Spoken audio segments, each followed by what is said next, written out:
So welcome to week one of our At the Table Lenten series. Really grateful that all of you have decided to participate in this.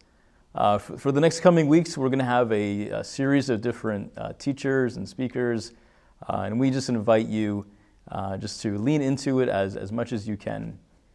So we've asked for like this 5-week commitment, and we want to be really careful with that because there's this tendency of when you try to create commitment that we create a sense of legalism and we overprogram this thing, and we don't want to do that.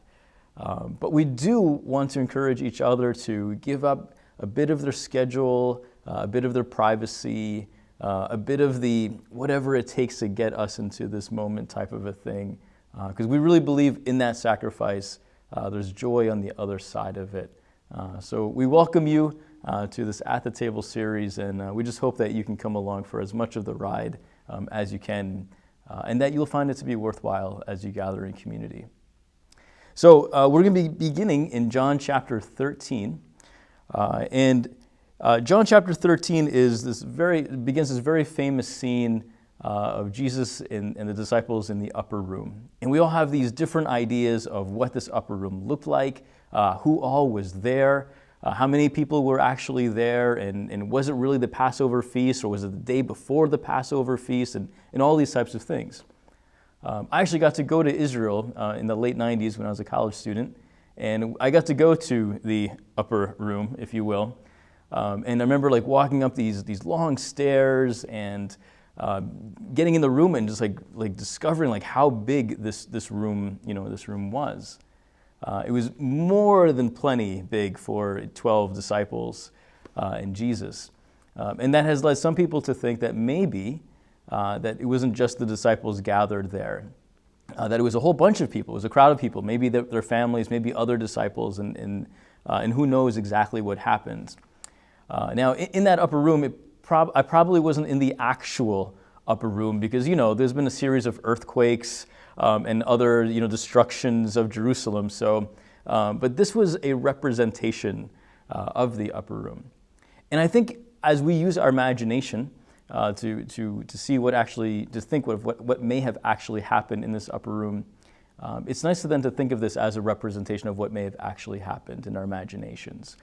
So with that, that's kind of what I want to go with in John chapter 13, and kind of just give you a little bit of my mind's eye and encourage you to do the same thing in community. So it's just before the Passover feast, and the meal is being served. And it's probably a great meal. Again, we don't know if it's like the real Passover feast or if not. But it seems that Jesus decides, like as they're putting out the food, and right like when the food is nice and hot, that he decides that he is going to wash the feet of all of his disciples. And again, we don't know if there's a crowd in the room or if this is like a private moment. I tend to think of it as like kind of like this private moment that they kind of have. And there's a bit of awkwardness to this because, it's definitely never the rabbi who is washing the feet of the disciples.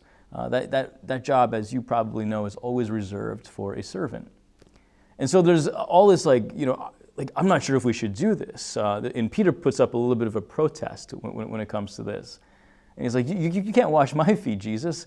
Do you know the filth and just the mess that my feet are in? And of course, Jesus says to him, no, I have to wash your feet. Otherwise, you can have no part of me. And of course, Peter says something, and there's like this little, back and forth between them. But it's this really beautiful moment that Jesus is giving us. He's saying, hey, unless I get to receive and clean the filth off of you, you really can't find your identity and your mission and your salvation apart from what I'm going to do in service to you. And again, he's foreshadowing what he's going to be doing on the cross. So it's like this really incredible moment. Then he washes all the disciples' feet, and including Judas.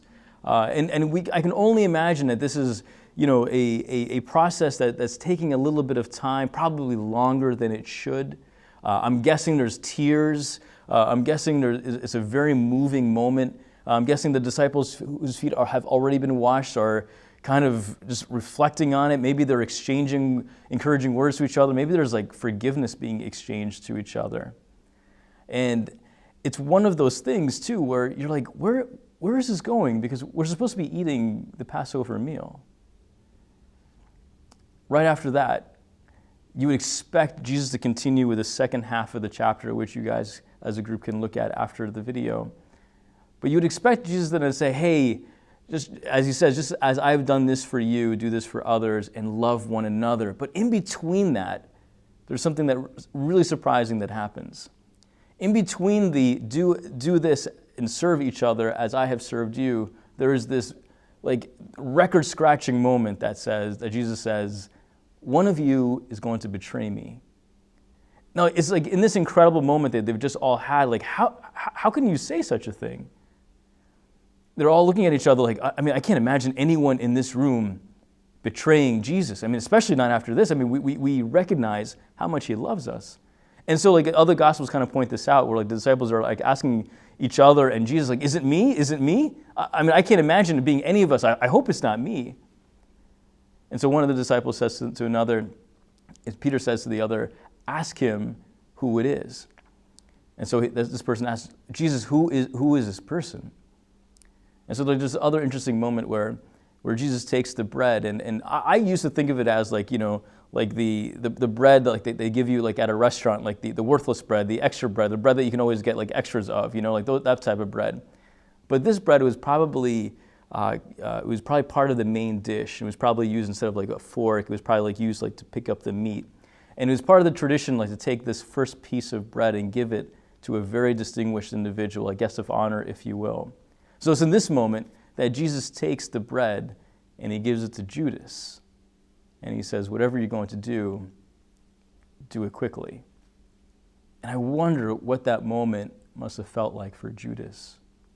Now, we don't have a ton of time to unpack this on video. Maybe that's another thing that you can talk about in your groups together. But that's a pretty incredible moment in my mind's eye.